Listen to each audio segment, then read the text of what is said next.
SST की पाठशाला की टीम की तरफ से आपको नव वर्ष की हार्दिक शुभकामनाएं। Happy new year.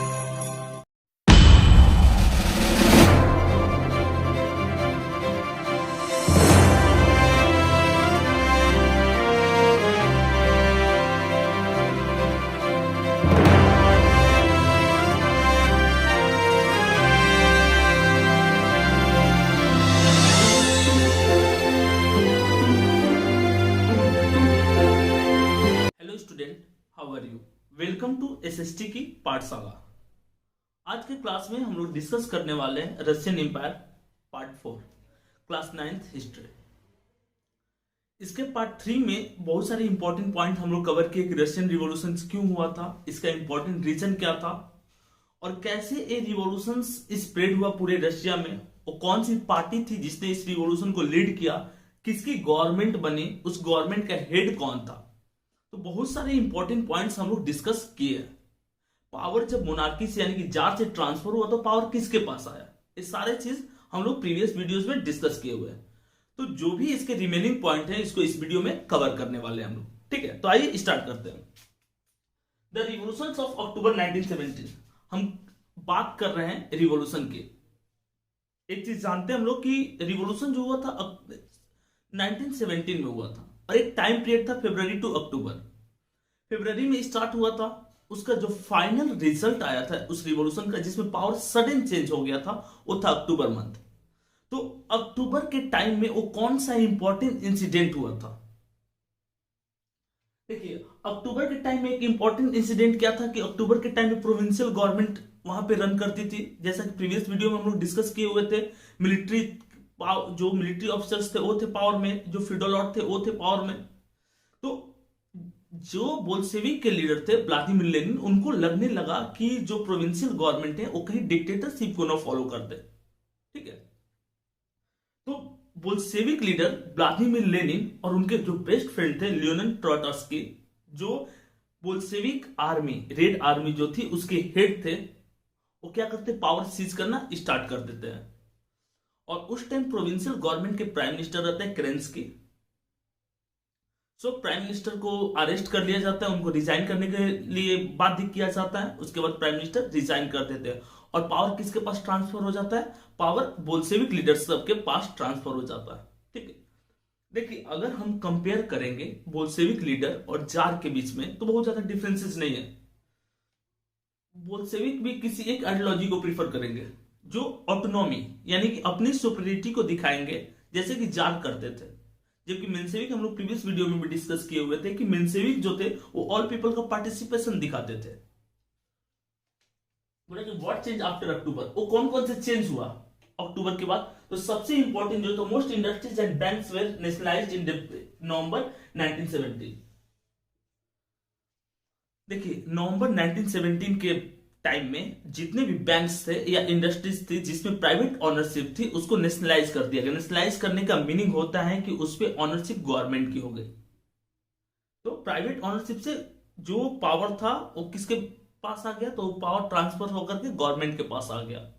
यानी कि जो कैपिटलिस्ट वाली थिंकिंग थी वो टोटली खत्म हो गई बोल्शेविक के आने के साथ ही। अब नेक्स्ट पॉइंट है कि Bolshevik conduct the sections to the constituent assembly but they failed to gain majority support। यहां पे देख लीजिए, नवंबर 1917 के बाद बोल्शेविक एक इलेक्शन कराते हैं पूरे रशिया में। उस इलेक्शन में बोल्शेविक पार्टी जो पार्टिसिपेट करती है, लेकिन सबसे जो नेगेटिव टर्म रहेगा बोल्शेविक के लिए कि ये इलेक्शन जीत नहीं पाएगी। इस इलेक्शन में बोल्शेविक को मेजोरिटी नहीं मिल पाती है। जब बोल्शेविक को मेजोरिटी नहीं मिल पाती है तो इस इलेक्शन को ही वो डिसबैंड कर देते, इस इलेक्शन को ही वो खत्म कर देते हैं। बोलते हैं कि हम ऐसे किसी इलेक्शन को नहीं मानेंगे। और बोल्शेविक इस इलेक्शन से एक चीज समझ चुके थे कि अगर लीगली वो इलेक्शन में पार्टिसिपेट करते हैं तो इलेक्शन में नहीं जीत पाएंगे, जहां मल्टी पार्टी बहुत सारी पार्टियां पार्टिसिपेट करेंगी। तो बोल्शेविक यहां पे ऑटोक्रेटिक हो जाते हैं।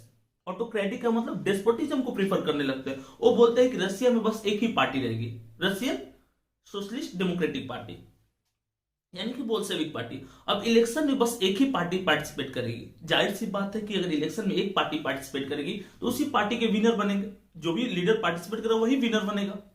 क्यों ऐसा डिसीजन लेते हैं? क्योंकि इससे पहले जो इलेक्शन कराती है उस इलेक्शन में बोल्शेविक वाले हार जाते हैं। ठीक है,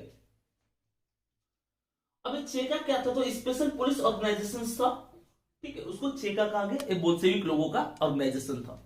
ठीक है, after October 1976 this led to the experiment in the arts and architecture. देखिए, अगर रिवॉल्यूशन होता है, सडन चेंजेस होते हैं, पावर ट्रांसफर होता है, पावर एक अथॉरिटी से दूसरी अथॉरिटी में जाता है, तो कुछ चेंजेस होता है। जैसे कि एक एग्जांपल हम लोग देखें कि बैंक नेशनलाइज हुए थे, इंडस्ट्रीज नेशनलाइज हुए थे, गवर्नमेंट पास आया था, तो आर्ट और आर्किटेक्चर ये दोनों चीज भी चेंज हो रहा है।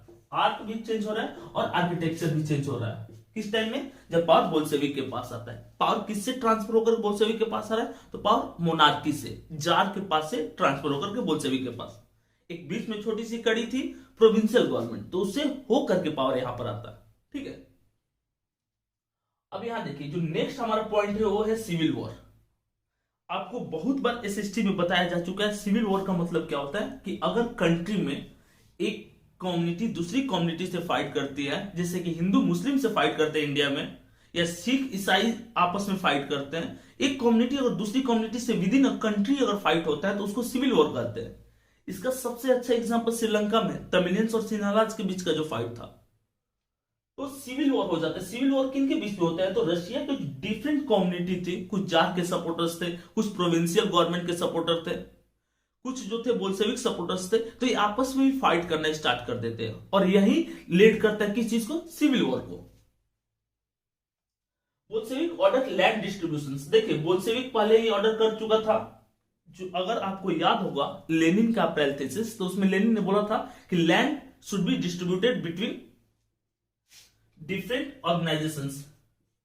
ठीक है, among local people, among poor people, peasants. So land को जब रीडिस्ट्रीब्यूट किया जाता है तो इस बात को लेकर के कॉन्फ्लिक्ट स्टार्ट हो जाती है लैंडलॉर्ड के बीच में और पीजेंट्स के बीच में, क्योंकि लैंड को सीज करने की बात की गई थी, और फोर्सफुली अगर लैंड सीज करेंगे पीजेंट्स तो उनको अपोज करेंगे लैंडलॉर्ड, और ये मेन फैक्टर्स था फाइट का। ड्यूरिंग 1918 एंड 1919 एक क्या हुआ था 1918 और 1919 में? तीन ग्रुप थे। द ग्रीन्स, किनको बोला गया? सोशलिस्ट रिवोल्यूशनरीज को द ग्रीन्स बोला गया। क्वेश्चन आता है इसमें, तो इसको माइंड अप कर लीजिएगा। ठीक है, और व्हाइट्स किसको बोला जाता है? तो जो जार को, जो मोनार्की को प्रीफर करते थे उनको व्हाइट बोला गया है। और द रेड किसको? तो Bolshevik fight army among each other. ठीक है, रेड किसको बोला गया? बोल्शेविक को। इसको लीड कर रहे थे लियोनिड ट्रोट्स्की, जो व्लादिमीर लेनिन के बेस्ट फ्रेंड थे। तो ये आपस में ही फाइट करना स्टार्ट कर दिए थे। ये जो डिफरेंट ग्रुप्स था, ग्रीन्स, रेड और व्हाइट, ठीक है, अलग अलग सपोर्टर्स थे, तो आपस में फाइट कर रहे थे, और इसी से क्या लेड हो गया? सिविल वॉर लेड हुआ। ठीक है, the Bolshevik fought civil war, looting, banditry and famines became common. अब सिविल वॉर हो गया तो बैंडेट्री, ठीक है, किडनैप किया जाने लगा फीमेल को, उसके बाद आपको लूटा जाने लगा बड़े बड़े ग्रेनरीज को, फ्यूडल लॉर्ड को। फेमाइन्स कॉमन चीज हो गई, क्योंकि इस टाइम एग्रीकल्चर प्रॉपर नहीं हो पा रहा था। तो कुछ निगेटिव आउटकम्स आपको देखने को मिले सिविल वॉर। सिविल वॉर में अगर कंट्री के लोग आपस में भी फाइट करेंगे तो कोई डेवलपमेंट वर्क नहीं कर पाएंगे, ये इसका सबसे बड़ा ड्रॉबैक है। ठीक है, making a socialist society the Bolshevik kept industries and banks nationalised. पहले ही हम लोग देख चुके हैं, यहां पे भी इस पॉइंट को देखे थे कि जो बोल्शेविक हैं वो एक चीज की है, जब पावर कंप्लीट उनके पास ट्रांसफर हो जाएगा तो बैंक और इंडस्ट्रीज को नेशनलाइज कर लेंगे। नेशनलाइज करने का मतलब कि अब उसके पास बैंक और इंडस्ट्रीज से जो रिलेटेड अथॉरिटी है, जो ऑनरशिप है, वो किसके पास आ जाएगी? गवर्नमेंट के पास आ जाएगी। ठीक है, अब इसके बाद बोल्शेविक गवर्नमेंट जो है 5 ईयर प्लान लॉन्च करेगी। जैसे इंडिया में 5 ईयर प्लान लॉन्च हुआ था 1950 में, तो जो फर्स्ट 2 5 ईयर प्लान्स था रशिया में, वो कब से कब लॉन्च किया गया था? 1927 से 1932 तक, और 1933 से 1938 तक ये 2 5 ईयर प्लान लॉन्च किए गए थे। ठीक है, स्टालिनिज्म एंड कलेक्टिवाइजेशन। देखिए, स्टालिन जो था one of the greatest dictator रहा है हिस्ट्री का। बहुत सारे लोगों को जान से एक मरवा देता था। अभी क्या हो रहा है कि स्टालिन ने एक चीज, व्लादिमीर लेनिन के डेथ के बाद स्टालिन जो है वो बोल्शेविक गवर्नमेंट का हेड बनता है, लीडर बनता है। उसने एक चीज क्लियर किया कि जो भी मेजर प्रॉब्लम थे उसको सॉर्ट आउट करने की कोशिश की, सबसे बड़ा प्रॉब्लम कि 1930 में ग्रेट इकोनॉमिक डिप्रेशन था पूरे वर्ल्ड में, उस चीज को सॉर्ट आउट करने की कोशिश की उसने। वो कैसे खत्म करेगा इस चीज को? उसने रियलाइज किया कि जो लैंड का ऑनरशिप है स्मॉल फार्मर के बीच में, तो उससे क्या होगा कि प्रोडक्शन अफेक्ट हो रहा है, प्रोडक्शन प्रभावित हो रहा है उस चीज से।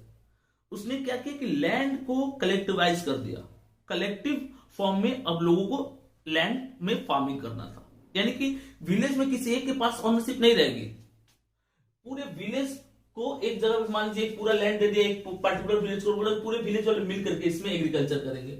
इससे क्या हुआ कि कंपटीशन वाला जो पॉइंट था वो टोटली खत्म हो गया और लोग अपनी मन से काम करने लगे।